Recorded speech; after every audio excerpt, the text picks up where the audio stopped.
Kakain muna tayo bago tayo pumasok ng Pero salon. parang what?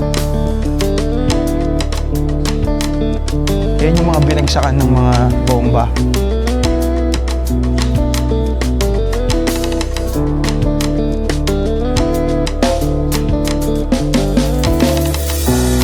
Itong trench na to, ito talaga dito, malalaman mo talaga na ano siya, tunnel talaga siya. Uy, in fairness, malamig.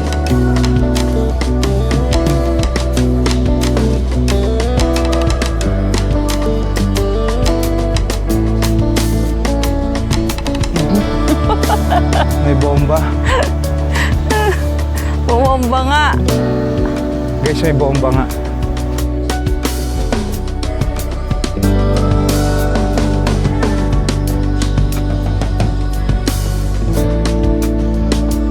And can I know your YouTube? Yeah, Oh, yeah. Scramble wrap. Scramble ram.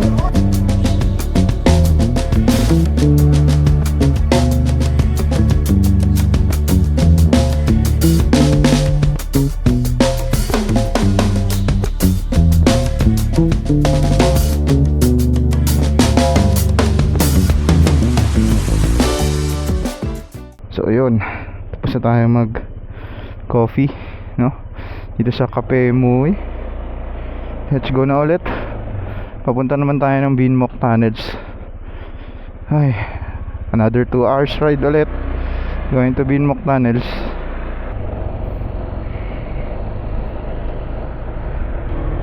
Ito, may mga ganito na naman, no?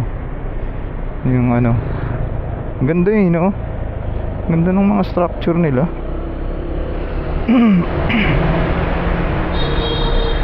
Kaw-kaw. Ay, kaw-kaw.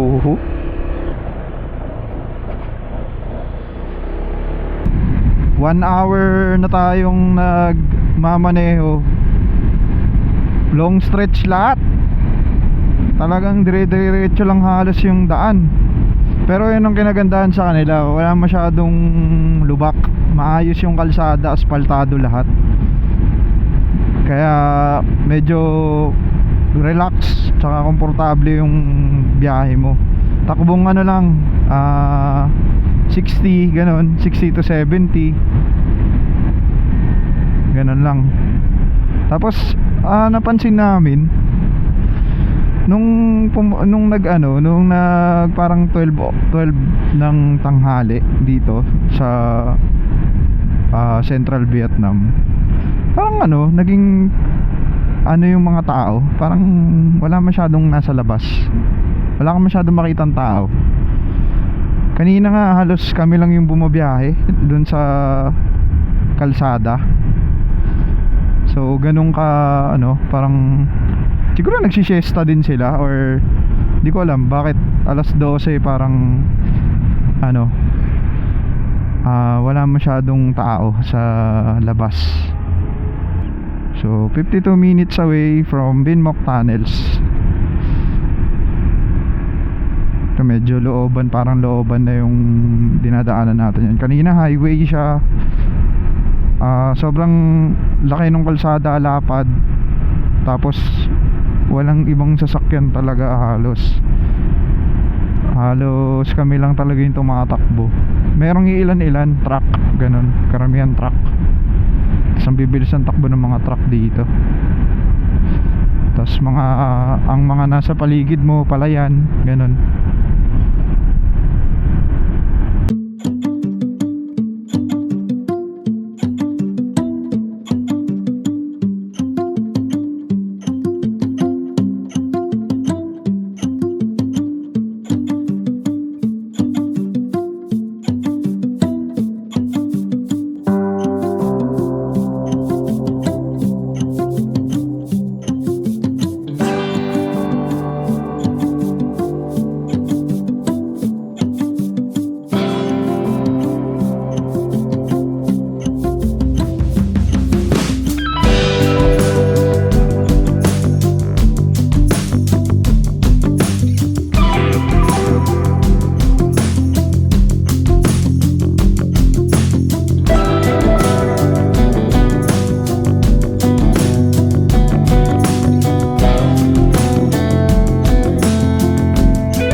dito na tayo guys sa entrance. Lakain muna siguro tayo.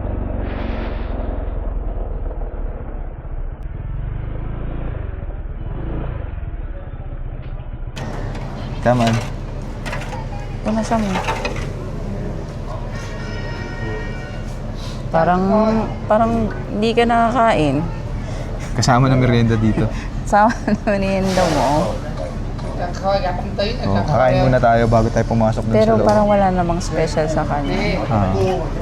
Fried noodles with beef and eggs, and then fried rice with beef and eggs din.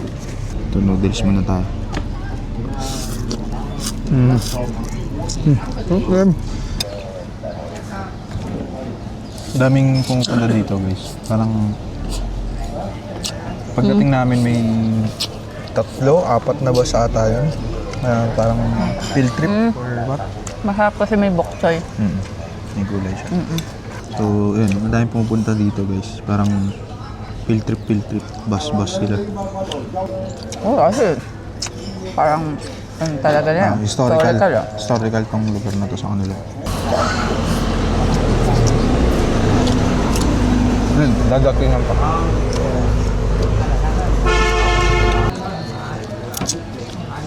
Masarap din. Sabor. No? Sarap na dito. Mas marap eh. Galing mo. Lagyan mo. Para, Kaya pala nilalagay jam. Sa yan, nagdadatingan ulit oh. Mga bus ulit. Parang ano lang, field trip or Vietnamese din. Mga student from here, another almost 2 hours pa na biyahe ulit going to Pom Nhang. So yun yung doon tayo mag-stay for today dun sa Pom Nhang. So dito na tayo sa loob ng Bin Moc kawayan pala to eh. tunnels. Wala pa tayo sa tunnel pero Puro kawayan. puro kawayan. Ganda, galing Tapos ang dami ng tao guys kasi Saan mga tayo? estudyante ata. Sundan natin sila. So makikitour tayo sa kanila. Ito, ventilated well. Ang lalim Lalim yan. O so saan tayo? So 1, 2, Lakaran. ilang tunnel meron? Maraming daan yan Hindi ko actually kabisado. Asan na yung map? Wala namang map na binigay. Yung doon nandun sa Akala ko. nakapaskil. So kailangan natin makasabay sa kanila. So Parang natapos nila ng mabilis naman kanina kasi nakalabas din agad yung depende mga na lang nga kasi kung iikutin mo, susuyudin mo yung buong tunnel. Tunnel din to. So nakalagay dito the A shape. So tawag sa kanya A shape shelter. Kasi pag ganun. Kasi letter A, parang letter A. Pero ang liit kung dadaanan ko siya. Try ko lang Kita mo yung kabila? Labasan agad. Yun Wala siyang, dun lang. Yung parang daanan na yan. Yan yung walkway siguro nila before na trench ang tawag dyan trench. Ayan nandun sila sa baba trench. Kung mapapansin mo yung lupa, like yan yung naka-lubog. Yan yung mga binagsakan ng mga bomba ng American. Yan Kaya yan nakabungkal. Yan guys. So ano yan? Ano na lang yan? Parang siguro ginawa na lang nila para Nariyan yung missile. So Parang itong missile. parang naging crater na yan, naging bungkal na yan is ano yan, dyan bumagsak yung missile. Ayan 2,098 kilometer of trenches. So itong nakikita natin part lang to. Mayroon pang ibang part na ginawa ng trench during from 1965 to 1968. Soldiers and people in Vinh Linh district dug 2,098 kilometer of trenches. So hanggang 5 PM lang to bukas. Itong parang historical place na to. Tapos makikita nyo dyan sa gilid na yan. Beach na yan or dagat na ayan Kasi some of the tunnels may lagusan papunta sa sa beach. Bomb crater nga. Kasi yung karamihan din ng mga taga dito is mga fishermen, mga mangingisda. May bomba. Bumomba nga. Guys, may bomba nga. So try natin pasukin. Bawal siguro to sa mga claustrophobic. Oo nga, grabe oh. Entrance pa lang yan oh. Wow. May ilaw naman. Nagdig sila to to make this tunnel. Oh, in fairness, mataas ka siya, ko. Yuyuko ka lang ng konti. Hindi ako yumuyuko. Parang height ko siya. Yuyuko ka. Ako, kailangan ko yumuko ng konti. Oo, ito na. Ito, mas... Di ba doon pababa na? Dito may pababa pa lalo. So, mas deep ng konti. Itong trench na to. Ito talaga dito, malalaman mo talaga na... siya? Tunnel talaga siya. Yeah. Uy, in fairness, malamig. Kasi... Hawakan mo. Malamig. Yung... Yes, malamig. Kasi, nakita mo yung natin doon? Yung... Wait lang masakit sa paa eh. Yung well, ventilation well. This way daw, so sundin natin. This way. So, yan, example, mga family. Dito sila. Dito sila nag-i-stay. Ito nga, may anak pa. Ito yung mga room nila. Yan, mga room nila yan. So, siguro mga anong feet? Mga 6 feet? Hindi, walang 6. Hindi, mga 4 lang. Mga 5. Actually, nakakatayo naman ako.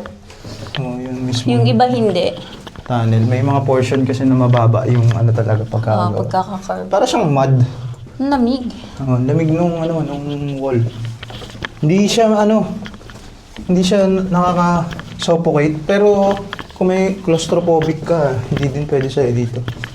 Entrance 5. Ito, Go this way. Teka, tignan muna natin to. Parang maganda dito. Oh, may beach. May beach. Okay. Wow. So, ito pala yun. So, yung may mga portion, ayan, kagaya niyan, may mga portion dun sa tunnel na merong, may daan or exit point going to the, ocean or beach. So, ayan. Kasi, karamihan nung mga nandito nakatira is mga fishermen. So, kailangan nila syempre ng access sa beach para makapangisda kahit pa paano. So, yun yung number 1 na nila, kinabubuhay ng mga tao before nung Vietnam War. Dito sa area na to. Meeting room. To exit. Ay, ang taas. Oo, kasi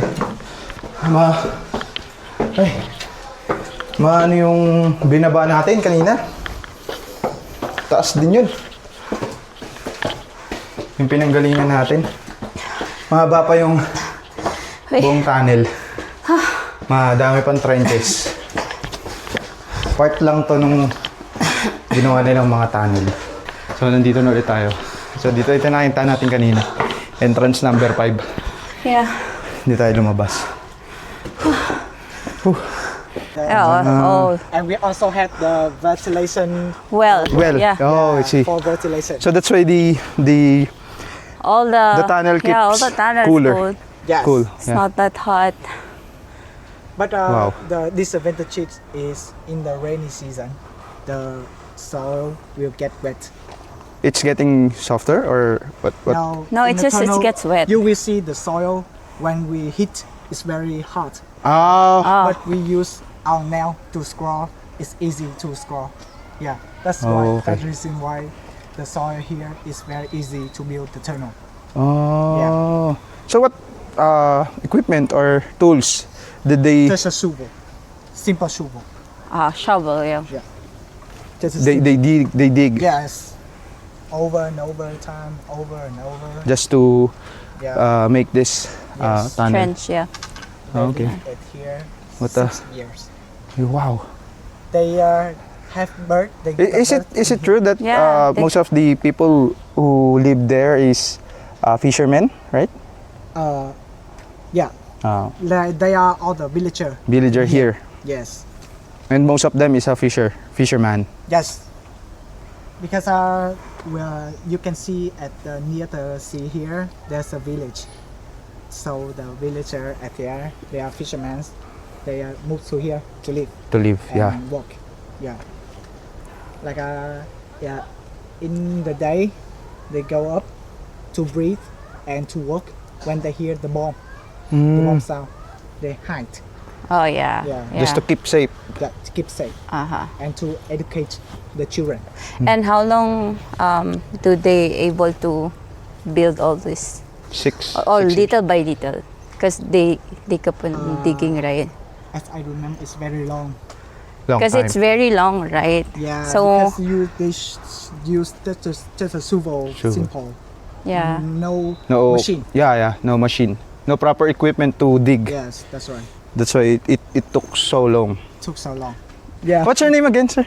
Tang. Tang. Tang. Yeah, Nice to meet nice you. to meet you. Nice to Are you a meet you. professor? No, I'm just a guy want to know about history. Ah, okay. So you're in what, college? I learned at the School of Tourism you're School as of a tour Tourism. guide. Ah, So you're a tour guide. Yeah. Sir, tour guide with the Yeah, With those that's right. kids. Ah, okay. I'm Okay. just a trainee. trainee. Oh, okay. You're Yeah. just Okay. a trainee. I'm great for them to go up. Ah, okay. You're waiting them. They will. Yeah. And can I know your YouTube? Yeah. Oh, you- yeah. A scramble wrap. Scramble Ram. Let me. Actually, we have a YouTube channel. We're from the Philippines.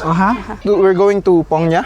Phong Yeah, okay. to see the Pongnya Cave. cave. Yeah, the cave. Yeah, so that's where we're going to head right now. Wow, by motorbike. Yeah. Yeah, so by motorbike. we came from Danang. Danang. Da Nang. So Yeah, and from then Danang, from Danang we Go up to High Pongnya. Bantais, Pongnya. yeah. we made a short time here in Hue Hue. and then go here.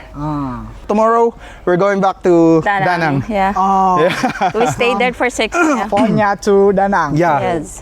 Quite a long way. I think it's a 6-hour ride. 6 hours. If it's straight. Yeah, if it's straight in motorcycle. straight. Yeah, you can subscribe on my channel. Yeah, I will take a note here. Your Scramble ram.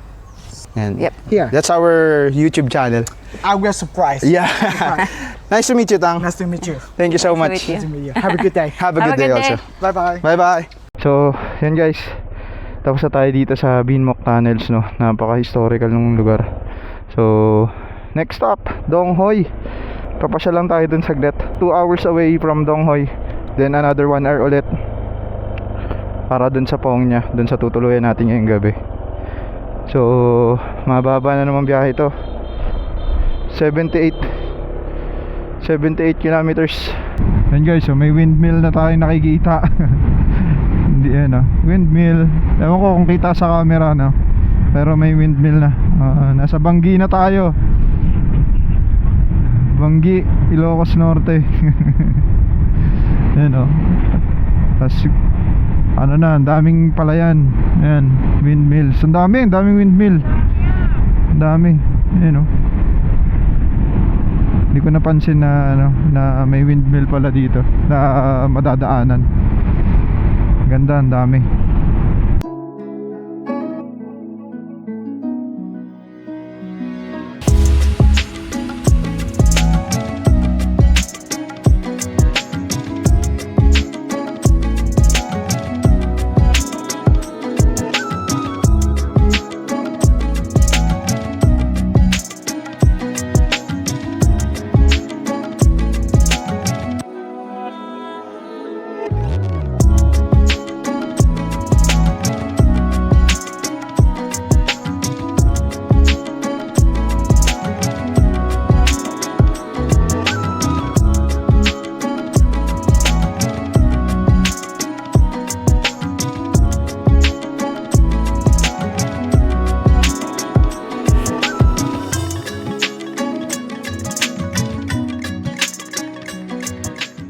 So guys, dito na tayo sa Dong Hoi. After 1.5 na travel from Binmok Tunnels. So may explore lang tayo dito na relic na siya or yung old church dito sa Donghoy na nasira siya during the war, during the Vietnam War. Pahinga na rin natin kasi from here going to Phong Nha, which is doon tayo mag-stay ngayong gabi, is 1 hour pa. So ito na yung last stop natin before tayo tumuloy dumiretso dun sa tutuluyan natin sa Phong Nha. Ay, stretch lang tayo konti. Ay, ang ganda ng Honda Cab, oh. Very classic.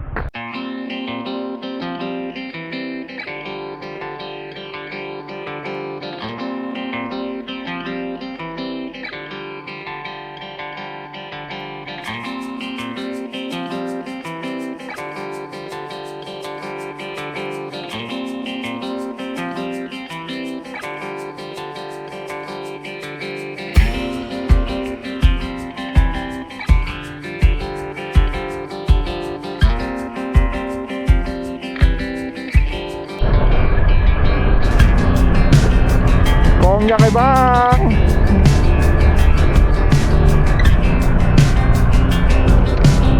Ang ganda rin, no? Phong Nha kay Bang. Yes, nakita sa camera yung Phong Nha kay Bang. Welcome to Phong Nha kay Bang. 7:04 PM nakarating din.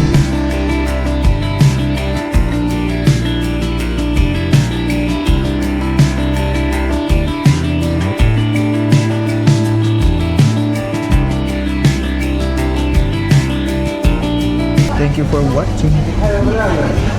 Peace, yeah. Peace. Bye-bye.